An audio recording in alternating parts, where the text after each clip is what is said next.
patience.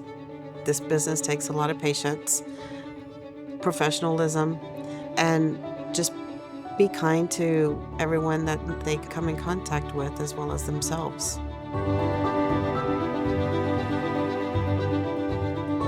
My name is Kari Witt. And my name is Rick Witt. I was born in Houston, and so I'm true Texan. And I grew up on a farm, was raised on a farm. We were still probably elementary school, and we went home and told our parents that we wanted to start making money and could we start getting paid for chores. And they just threw a fit and said, your chore money is the roof over your head and the food on the table. If you wanted money, I'm going to take you to the hay patch and I will pay you to work in the hay patch for me. Every summer we went and hauled hay with my dad. He had a hay hauling business. I drove a big hay truck at 8 years old. So I would get paid a penny a bale to drive. And then if I helped unload the truck, then that was 4 cents that I got paid per bale. So I got paid a nickel a bale, and sometimes we did 1,000 bales a day. I mean, we would get it in the hay patch at like 7:30 in the morning, and we would not get done until after dark. And then I got 2 other jobs and started working, and I've always had 2 jobs. I went to work at the hospital. I did medical, 18 years in the hospital. And then I went to work for one of my friends, and then that was in 2008 when the financial oil and gas crashed, and I lost my job because of oil and gas company. Then I was introduced to insurance and financial services in '08, and I've been here ever since, and I love it. At the age of 2, we moved to Texas, been here ever since. Background, I have 40 plus years in corporate America. I'm a jack of all trades, master of none. I started out in grocery retail as a stocker and a sacker, worked my way up to grocery management, went on to warehouse doing shipping and receiving, then the warehouse manager. From there, I moved on to be a mainframe operator, PC technician, auto technician, plants technician. Finally ended up completing in seismic. From that point on, I was kind of bumbling around in corporate America for a little bit. My last job was back at a warehouse. I knew it wasn't going to last long, and it didn't. When that day come and they decided to let me go, it was an easy transition for me. I decided, well, that's my cue. I want to get out of corporate America. I couldn't stand it anymore. Well, we met at a bar. Well, some people frown when you say I met in a bar, but I mean, that is what it is. I, at that point, was in no mood for finding my soulmate or finding somebody to settle down with. I was not looking to meet anybody either. But this one decided to come up and bother me at the bar. So she wanted to dance, and we kind of hit it off on the dance floor. And the rest is pretty much history after that. I'm more of the recluse type person. I'm kind of the person that likes to stay in the background. We just kind of took on our own little roles within our business. Naturally, she has more experience at it than I do. She likes interacting with the clients more than I do. Now, I'm not much of a people person per se, but when it comes to business dealings, I'll put myself out there, just to make sure that I'm doing my part of the business as well, and not just sitting back. It's a 50-50 thing, so. Yes, the other side of it is us being together 24/7 in the same household. He has his office. I work in a different part of the house. And so we have to make sure that our schedules coincide. If I'm busy, then I pass it on to Rick. Or if Rick is busy and my schedule is open, then he'll pass it on to me. So we complement each other like that as well. It's all day long, and it may be just hollering across the hall, hey, Kari, you need to do this, or hey, we've got this coming, because she's right outside of the office door, off in another section of the house where we can see each other. And of course, whenever she's got meetings and I got a meeting at the same time, of course, the door's closed. That way we don't interfere with each other. But well, she can be a stinker some days, but she's all right. No, we get along great. We really do. I would take her over all the bosses I've had, honestly. Everybody in this business quits every day. I don't quit every day, but there are a lot of days that, you know, I'll say, I'm done. I quit. And then the aha moment was our big case that we closed because we had been in contact and I wasn't expecting to write them. I was just expecting to leave them information, but I wrote 4 policies explaining to them everything, and them agreeing to it was the aha moment, and walking away with a huge 6-figure check in your hand. I've never seen a check that big. In fact, the lady's son had to help her write it out. She goes, can you double check us and make sure this check is written out correctly? And I said, yes. I've got a lot of challenges, and that's because I'm still learning the industry. Basically, it was presented to me. She said, why don't you come and help me in my business, is what it came down to. She also knew if I didn't join her or get up and do anything else, I'd have been just a couch potato there at the house. So for me, it was an easy decision.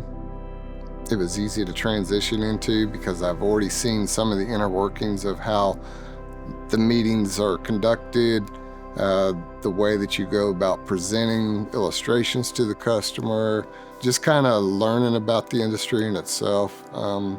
It just made sense. All the working parts just were there and it made sense. I'm happy with what I'm doing. It provides us with financial freedom. I don't have a boss except for that one. We're able to come and go as we please, and our success is dependent upon us, nobody else.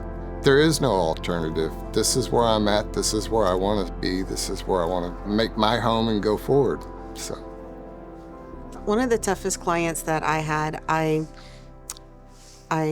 sold her a rollover, and she agreed to it. She understood everything. I went to go deliver the policy to her, and her daughter was there because this client was in her late 70s. And this was when I was still somewhat new into the industry. I took the policy to her, and her daughter said, no, she isn't signing anything. She did not buy anything. And so I pulled out the policy and showed her everything, explained everything to her that I explained to the mother. Then the daughter said, well, Mom, this is a good policy. This is something that you've been talking about wanting that is going to grow your money. So they ended up signing the policy delivery receipt, and I sent it back in. The thing you got to understand, not everybody's going to be your perfect client. You're going to have some that just appear to be difficult. And, the reason why they're difficult is because they've got a wall up, they've got a barrier up, and you have to be able to break that barrier down. You got to establish that trust factor. You got to give them that ear to listen to their problems. Once they understand that you're more than just a salesperson there to get an app, that you are truly somebody that cares, they're going to open up. So there's really no difficult people that I've come across, but they just all have concerns because they don't know you. Building that trust and just being compassionate with them. I'm compassionate with all my clients. And so with that, they are happy with everything that, I explain to them, show them, illustrate to them, and then they're good, and the smile on their face makes me happy. Can I elaborate a little bit on that? To me, on top of that, it's the ones that want a hug and not a handshake when it's all done. Those are the ones that you did extremely well. That's the happiness. That's you took care of a problem that was nagging at them. What motivates me is to each morning getting up is we have a team BD meeting every morning before at 8 o'clock. And so I get up and get to talk to them, see what their day is like. And so we all share different ideas about planning and building, whatever the case is, we discuss that. So that motivates me to be able to get up and share ideas and thoughts. Just kind of contacting them daily may be different than something that I do different because I like to see what they or know what they have, planned for the day so that I know, what is coming in the pipeline. Another thing is that I talk to them to see about problems because, like Rick said, it's challenging. So, what challenge can I take on that day to see if I can help get it completed or resolved? Well, I think she does very well for herself. She handles problems a lot better than I do. Um, I get worked up over them. I really do, to be honest with you. And so she's the cooler, calmer person. So I always allow her to address the problem. But we discuss that. We discuss it before it's even brought up and spoken to the parties that be. So one of our ultimate goals is to eventually get to where we travel from state to state and visit the agents that we've brought into the business and spend some time with them. I think it's more meaningful than trying to train somebody across your PC or your laptop. It just, that takes all the fun out of it. So going there in person, it's more, team building, getting there and being able to dig in, boots on the ground. I'm excited about where we can take this and how big can we build it. It motivates me. It sparks me. It makes me want to get up and to do that much more the next day. Try to be better than I have in the past. And there's a lot of inner working parts to this. It's not easy, but it's a lot of fun and it's very challenging, and I like a good challenge. And then the other thing that motivates me is just, getting out there and seeing who I can help and put a smile on somebody's face. I like to communicate with the client and I like to be out there and get to know that client because I am a people's person. Just kind of get to know each other a little bit better because it could be a recruit, it could be a business opportunity for them, or it could be a customer. Patience. This business takes a lot of patience, professionalism, and just be kind to everyone that they come in contact with as well as themselves. And Trust in the Lord. Build and trust. Just live like every day is your last. You need to be bold and fearless, like you were a little kid again. Stop worrying about everything. If everybody followed that, if everybody went back and told themselves to be bold and fearless, we wouldn't be so scared to do the things that we do in life. We get too wrapped up in what everybody thinks. And so it persuades us and steers us in directions that we allow that to happen to us. Just do you. Stop worrying about what everybody else thinks. They got their own problems to deal with as well, so they're not perfect either. Always greet people, and then when you say goodbye, then you always have a nice ending, regardless of what the situation is, whether it's good or bad. You always want to greet with kindness and end with kindness. That's our first thing on the agenda. Personal goal is to get a barn built. Being on a farm requires a lot of your time. Yes. It is not just, throw a few scraps out the door for the animals. It doesn't work that way. They're just like your house pets. You got to feed and water them. You got to take care of them and tend to them. I have no choice but to go out and take care of the cows because they're sitting outside my office window mooing at me, telling me they're hungry. Because otherwise, I've had clients say, "You got cows?" I was like, "Yeah," because they could hear them mooing in the background. So it disturbs the meeting. So you got to take care of that. And then I've got chickens that I have to maintain and feed and water, and I've got a pig sitting out there that needs tending to. I'm making weekly visits to the feed store, buying feed, to feed all these animals. So it gets quite expensive. And then you've got other things that are going on around the farm as well. There's always something that's either breaking or something that needs maintenance or tending to. So we're always repairing, fixing, upgrading, redoing. There's fence fixing, there's fence building, there's trees to cut down, there's wood to be cut and split and brought up to the house for fires. You could go 24/7 on that farm working and never say, oh, okay, I am done. Everything is done. Because it's not. And then you got to deal with the predators on top of that. You've got Yes. coyotes, you got snakes, you got hawks, you got owls, you got armadillos, foxes, armadillos, possums.